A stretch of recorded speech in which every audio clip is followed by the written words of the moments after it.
Well, thank you, Joan, for that very kind introduction. Conservationist George Schiller once said, "We have a moral responsibility to help protect what we study." I've been privileged to study and learn about one of the most remarkable creatures on our planet, the African elephant. I beg your pardon, I'm just having a problem with the slideshow here. It's not coming up. Other direction. Which one? I beg your pardon. I think 36-hour flight is beginning to catch up with me. There we go. Let me tell you a story of how I got here, because I would never have believed that someday I might win an award like this, let alone at the same time as one of my conservation heroes, Dr. Ian Douglas Hamilton. A high school guidance counselor warned my parents that I should avoid a tertiary education, proclaiming it too hard for me. But in 1999, I met and worked with an American professor who was flying aerial surveys over the Okavango Delta. Knowing my passion for elephants, Kurt Griffin took a chance. He offered me a full scholarship to study the ecology of elephants at the University of Massachusetts. And Kurt, I didn't know it was going to be that cold. I arrived to begin my studies, landing in New York on the 11th of September 2001. Fast forward 14 years, and the threat from extremists has never been greater to us and elephants. And I'll touch on this a little later in my talk.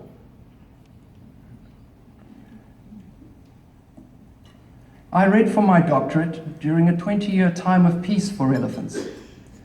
And these two graphs clearly illustrate that since 2010, elephants are being killed at a faster rate than they are reproducing. One of our first tasks was to fly aerial surveys and count elephants where they had not been estimated in over 20 years. We also placed more than 130 satellite telemetry collars on elephants to better understand their movements. Remarkably, we found that elephants were embarking on 800-mile-long journeys and soon discovered some of the largest home ranges ever recorded in Africa. And I'll break away from my speaker notes for a second because I marvel with excitement at this map that I'm showing you. Here's rainbow spirit, collared in the heart of the Okavango Delta, Botswana, moving across 3 countries, going back to her ancestral homeland in southeast Angola. This is a place where Jonas Savimbi and his rebel army killed upwards of 100,000 elephants. And here we were, on the brink of discovering one of the greatest conservation success stories of our time. Rainbow Spirit didn't go up there on her own, but following in her footsteps were 7,000 elephants. And this was supported from the results of our aerial survey, where elephants increased from 36 to 7,000 over a 2-year period. So what began as a study on Botswana's elephants soon expanded across international borders. As the first Botswana with a doctorate in elephant ecology, I returned home and founded a conservation trust which took its name from the results of my dissertation, Elephants Without Borders. But in 2007, I found it difficult for the new trust to secure funding and was about to give up on my dreams when, surprisingly, the San Diego Zoo announced that I was their new Henderson Endowed postdoctoral research fellow, a position which secured a salary and seed funding for 5 years. I wish I could tell you here today that our elephants are still thriving, but they are not. This is a slide of 4 satellite collared elephants moving passport-free from Botswana through the Caprivi of Namibia into Angola and Zambia. Each point on the map is the GPS location of an elephant's position over a 2-year period.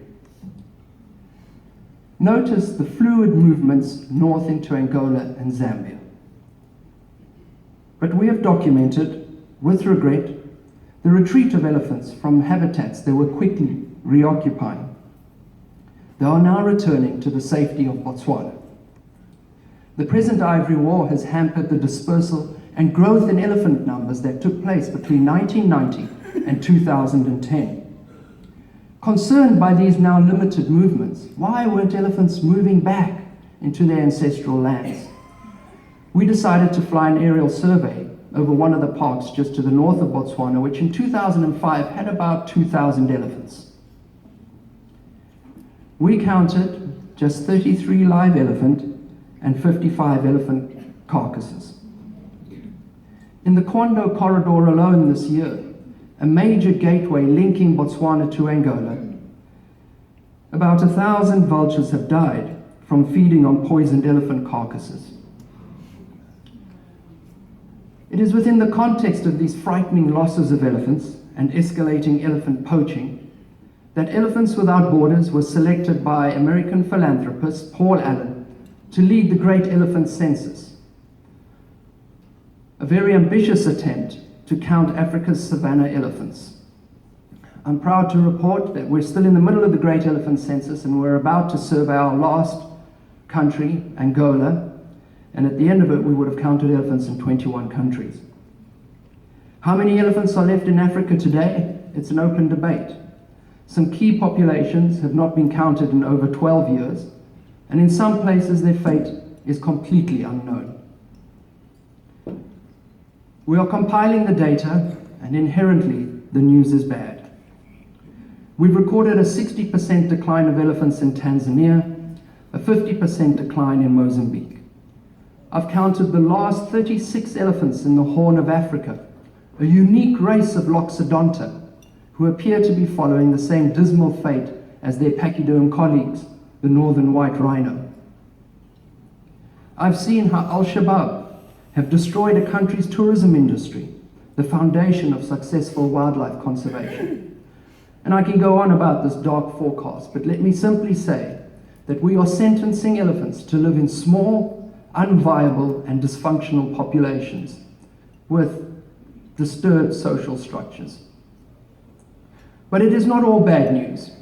In June, we started surveying Botswana, my home, where we estimated 130,000 elephants, where elephant densities reach as high as 8 elephants per square kilometer, and where the elephant range has expanded by 40% in the last 12 years.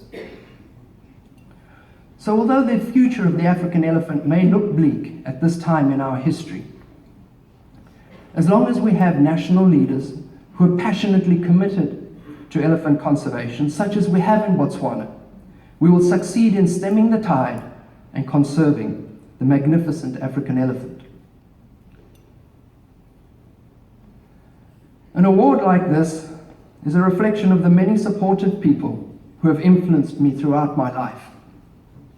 This prize acknowledges my donors, some of whom who are here today. It recognizes the work of Elephants Without Borders.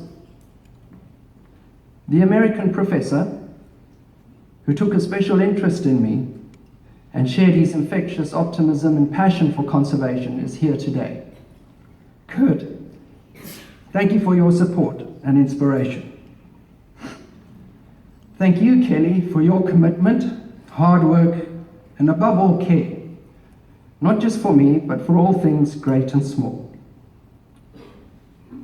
Having missed all my graduation ceremonies, I'm particularly proud that my father and mother and sister are here today to see this.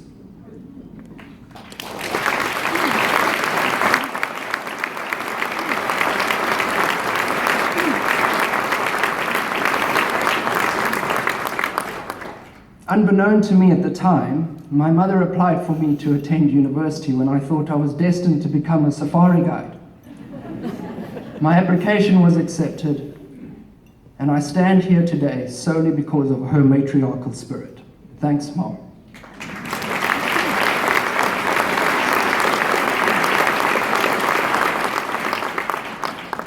In ending, a greater American environmentalist, Edward Abbey, said, "It is not enough to understand the natural world.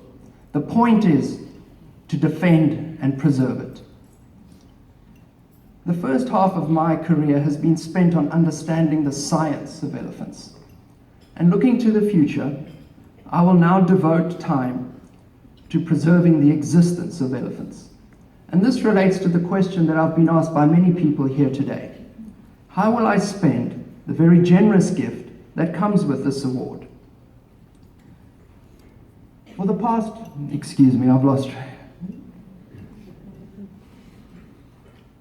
Oh, now it's not going. All right. There we go. So for the past 5 years, I've been charged with taking care of a very special family of elephants. And last year, one of the cows in the herd, on a starry night, gave birth to Naledi, which means star in Setswana. Unfortunately, 2 months later, Naledi's mother died. Now orphaned, I spent considerable time nursing Naledi back to health, when many people told me she would not make it. She survived, eventually drinking the milk formula I had prepared for her. A year down the line, and while flying surveys in Ethiopia, I got a call from my handlers to say that Naledi was very sick. I hurriedly returned to be with her. She was suffering from severe colic, and after 10 days of trying to treat her, I was told by 6 veterinarians for the second time in her short life that she was dying. I refused to accept that prognosis and called on vet Johan Murray to help me. And he said there was a very small chance, through a complicated surgical procedure which had never been performed on an elephant, that she might survive. I agreed, and Naledi was operated on for 4.5 hours. And in this photo, you can clearly see the trauma and the size of the blockage in the large intestine. We removed the 12-pound blockage, and with vigilant aftercare, I am happy to report to you today that Naledi has made a full and miraculous recovery.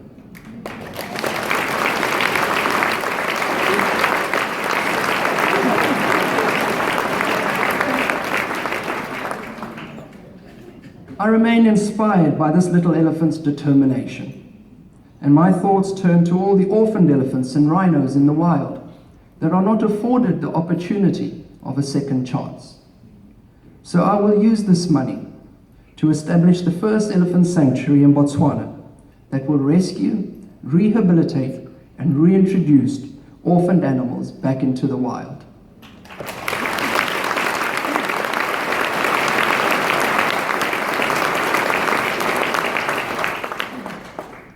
Yes, I care about our natural world and the welfare of people.